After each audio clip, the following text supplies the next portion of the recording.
In this episode, we're going to talk about motivation. We're going to talk about drive. We're going to talk about that thing that you need to get over the tough times that are inevitably going to come in your private practice. How do you deal with setbacks? How do you deal with rejection? How do you deal with losing money?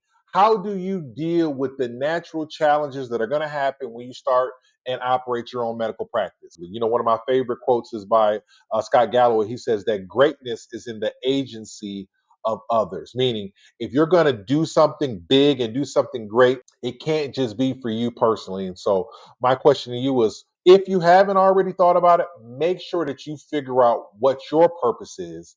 And that's going to help you empower your drive and your motivation.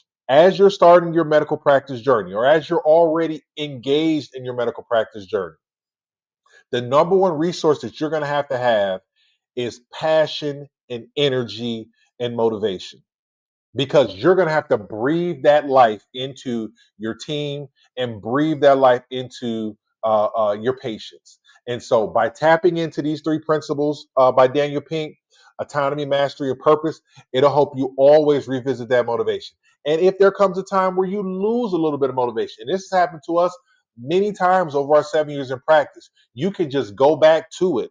You need to tap into why you're getting up every day. It has to be bigger than money. It has to be in the agency of others. It has to be about giving back and doing something that you're not going to benefit from, that other people are going to get benefit from.